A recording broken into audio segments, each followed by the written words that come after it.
Okay, now for part two, same report, Webbot report. I left off with the sun, the striped sun thing. Winds of change is the next section. As we have noted in many ALTA reports, which is previous Webbot reports, the expansion of the Earth will and must necessarily cause an increase in the frequency and amplitude or speed of the winds across the planet. This is due to the larger surface area that the sphere of Earth/Terra now presents, which facilitates faster wind speeds. So the theoretical maximum wind speeds are forecast as being upgraded over the next few years as the expansion process increases. The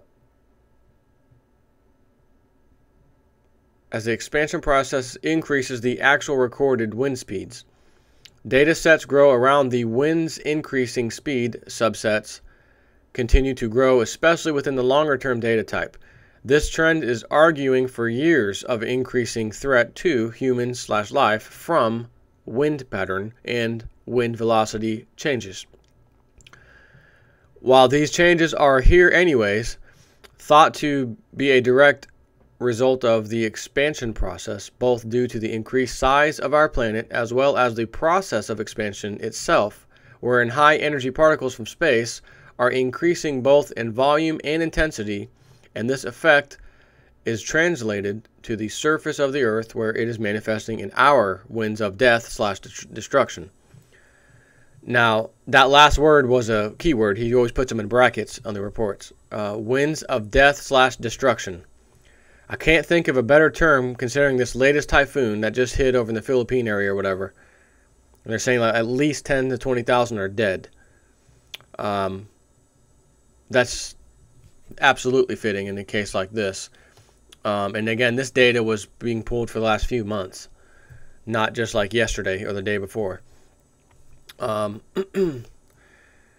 Some of the language for the southern hemisphere or South American continent includes glaciers lost/melted, while in other areas described as only 1,500 kilometers distance away, we have glaciers forming in new valleys.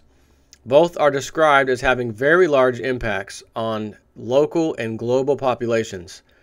The local populations will be affected by floods and other extreme weather conditions, while the global populations are affected by trade loss and much more meaningful loss of confidence in predictable weather. So the old weather forecast is going to go out the window. You can't trust it.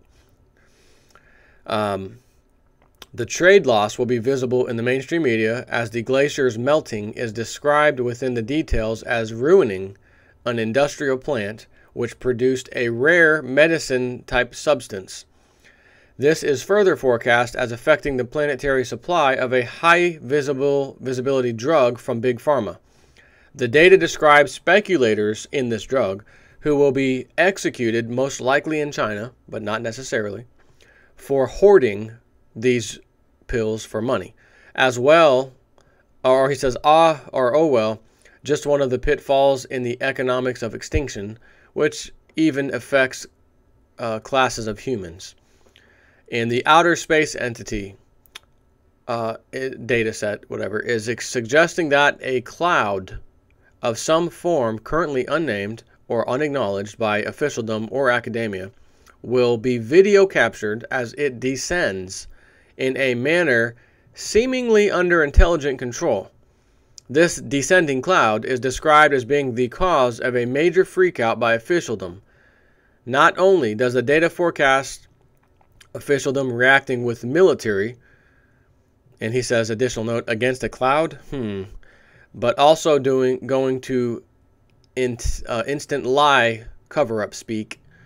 The way the data sets are accruing and giving the small numbers of geographic references, while uncertain, it appears that this incident of clouds descending will be over North America. The crosslinks also contain connections over to the powers that be entity, and this would appear to be a temporal marker for a crisis of confidence within the body politic or populace and political infrastructure over the people, seen to be not in charge within government. This data set would seem to be suggesting some form of coup or countermeasures being undertaken in deep secret as a result of the clouds descending. There are some sets that indicate that tidal creep, where the tide creeps in further and slightly deeper each day, will be affecting ocean ports, as well as many inland river-situated ports, over the years 2014 through 2036. The more near-term data sets are extensively cross-linked over to the markets dataset entity, where many are terminating in capital losses and production losses that will be near-term effective. Further, at least two of the very large reinsurers, kind of like AIG, I guess. So at least two of the very large reinsurers are indicated to ask or seek global funded bailout due to the extreme levels of insured property loss as a result of tidal creep over only the next 2 years of 2014 to 2015. And he says an additional note seems a small hiatus in the creep action over 2016 through 2018. So if people's backyards and beachfront property now becomes beachfront underwater slightly property, obviously it's uninhabitable, massive losses. And as you can imagine, if you happen to have a house on any ocean waterfront, on any part of this, East Coast, West Coast, Gulf of Mexico, Atlantic Ocean, Pacific, it doesn't matter. The bottom line is if you have a house on the ocean, it's probably guaranteed to be at least a minimum of like $1 million. I mean, that's somewhere around there, more than likely. So you can imagine all of the absolute highest priced real estate being destroyed. Oh, there would be a need for a bailout. Absolutely. So that's what I'm assuming is going to probably happen, unless we just get slammed with some kind of hurricane ourselves and the damage is similar to what happened just recently over in the Philippines. And it's utter devastation. That would also cause the same kind of problem. But he's saying the key word attached to that is tidal creep. So the tides are rising and creeping up. That's different than hurricane and strong winds. So remains to be seen. So, where was I? Ask for it to bail out. Okay, the data sets are indicating that while they may be too big to fail, the mega banks and several mega international corporations akin to banks / owned by banks will be seen as crumbling as fall Northern Hemisphere moves into winter 2013. There are indications that as early as October, so like now, I know it's November already, there are indications that as early as October, several very large near banks / mere banks will be making excuses for why they are shedding employees and attempting to sell off bits and pieces. Now, one bank comes to mind that's my favorite. Speaking of lowering amount of employees and selling off assets within itself, assets you'd never think it would have sold off, that would be JP Morgan. So, no names given here, but that comes to mind immediately.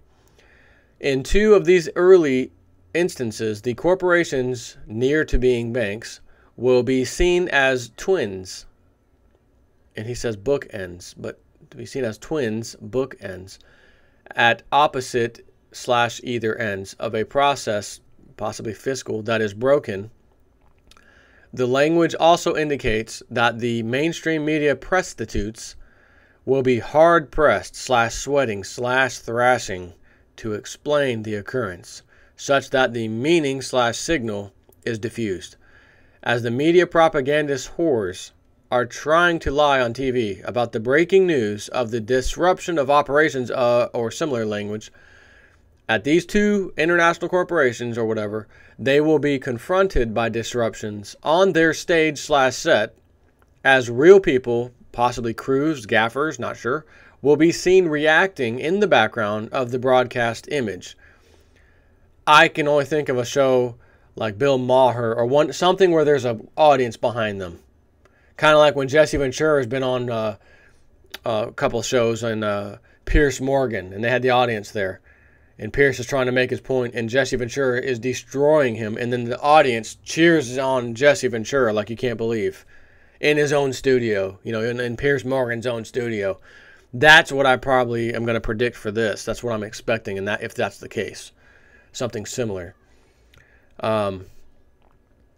It says this data set also has supporting sets that forecast a blowback episode at the TV propaganda show in which future young whistleblowers will be cowed/intimidated over normal human reactions.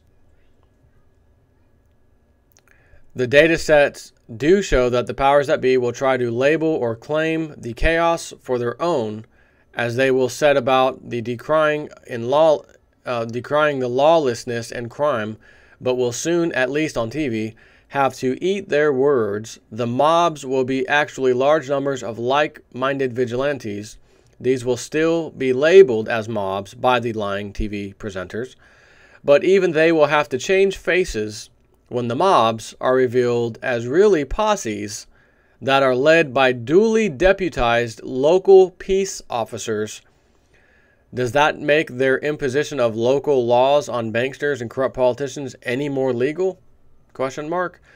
That and many other questions and points of contention over justice range will be afflicting the populous US of A, as the dollar breakdown is slated to reveal terrible/horrific corruption that instantly precipitates or catalyzes many flights to avoid prosecution.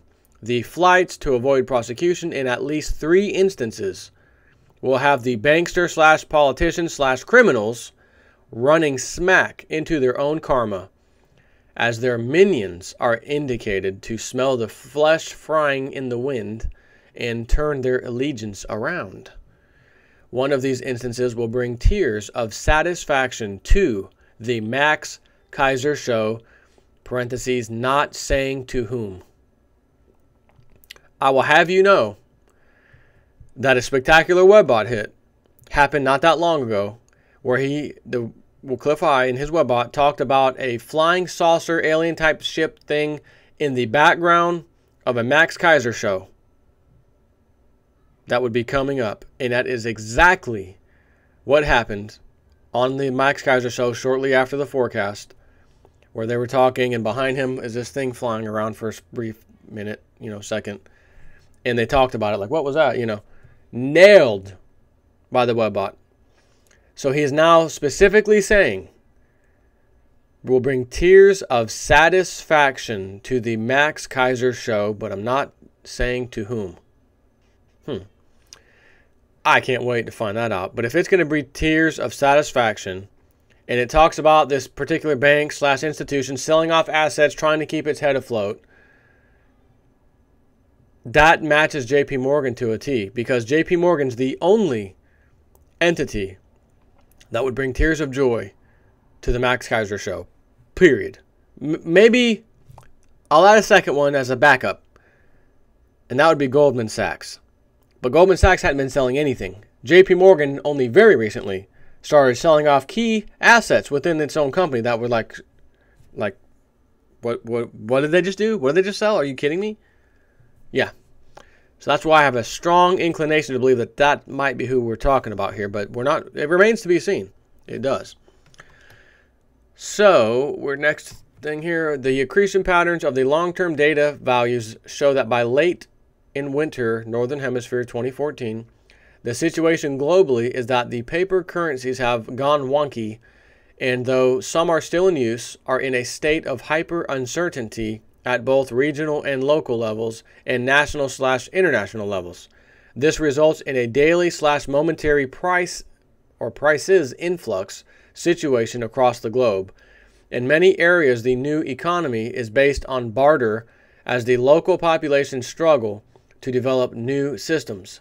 The supporting sets for planetary paper debt/bankster issued currency chaos also include sets that describe some areas as being highly efficient in their barter systems, as well as regions that will be exporting very effectively using cross-border/daily settlement or trust list exchange systems, i.e. Bitcoin, gold, silver, etc. However, in spite of some hints of an emerging new system, although he spells that NU, new system, for economic activity, the descriptors continue to have growth for mass social consequences / pain as the old central bankster system dies off.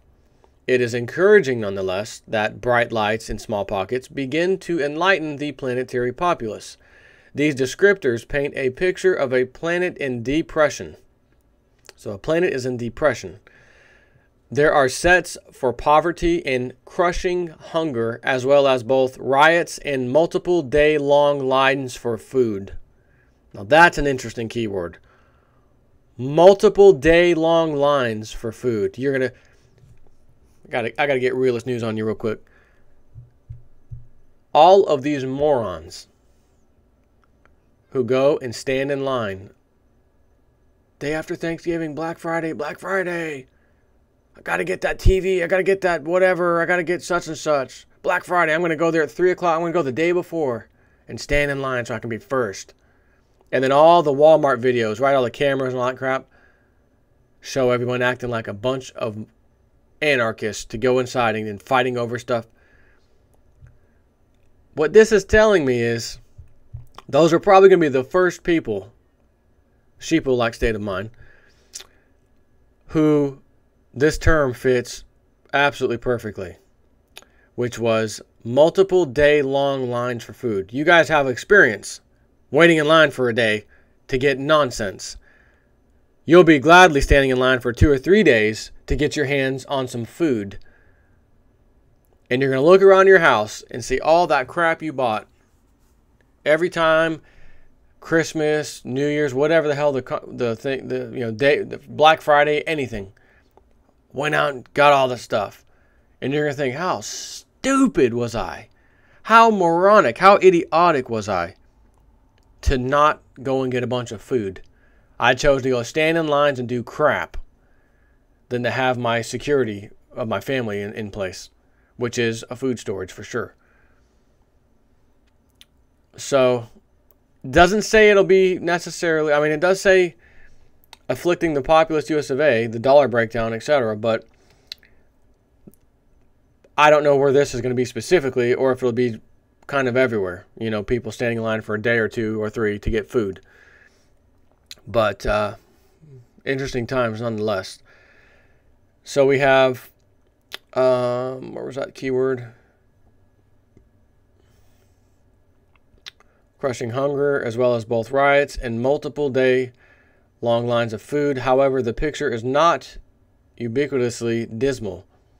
In some areas, the food shortages are shown as being a pivotal point that changes the regional activities into a concentration on new food cultivation.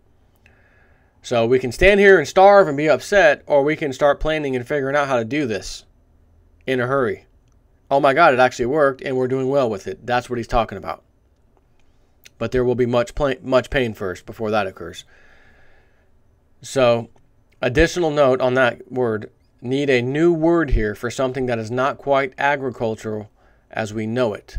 And that's techniques that will later lead to exporting both surplus food as well as knowledge and skills. So, there's some type of new agricultural technique to growing food, something that works very well. A new word needs to come to describe it. And it leads to exporting both surplus food as well as knowledge and skills. That's great. Again, much pain first. As I've always said, we humans are reactionary. This human is not reactionary. This human has already got his supplies. So I am what you may call a prepper, if you will, but I'm just preparing for this type of event. I've got my food, got my stuff, I'm set. That does not mean that when it happens that I won't be out there teaching the people everything that I've learned over these years and not waiting for them to figure out after they're starving to death, hey, we need to start growing food. I'll be first in line to get my region, if you will, going in that respect. The change state. This might be a new section. This change state that occurs along with the open acknowledgement of global financial depression is also holding out the promise of romance. This language is quite odd considering its placement within the markets entity dataset. Why would you have the word promise of romance attached to markets and economies? As well as having a corresponding directly held linguistic structure with the global populace entity. Both of the promise of romance sets relate to the Bitcoin and precious metals memes, with the primary supporting set of grace of finding love are sets that include flush of first romance and discovering self through another being. These and many other sets of this same nature are going to the idea that the planetary populace is going to fall in love with Bitcoin, precious metals, and other alternatives to bankster oppression, basically. This falling in love set is also supported at both the primary and secondary levels with long-lasting love and forever freed by love. Those elements of romance which are separate from the love sets are going to the idea of the expression of love outwardly to being the romance component. So the data sets are presenting a view of Bitcoin, for example, that goes way beyond mere acceptance to include words that indicate emotional commitment and long-lasting love bonds. Further language includes details for a wave of romance/expression within alternative media that will be something of a running stream/thread for the next 3 years. As with all romances, there needs to be a villain, and the officialdom is described as filling that role, naturally. The data sets that officialdom in a number of controlled mind countries, USA, Britain, EU, etc., will collude to force a period of contention/lawsuits on the Bitcoin romance. These sets are pointing to an involved plot on the part of Israeli agents for the banksters that will implode as universe decides to reveal the perfidy. This episode of entangled Israeli and global cabal sabotage will not be successful. As model space is moved forward into 2014, the Bitcoin romance begins amid the machinations of the powers that be/officialdom, and perhaps because of the contention/difficulty at the beginning. The Bitcoin romance becomes that much stronger.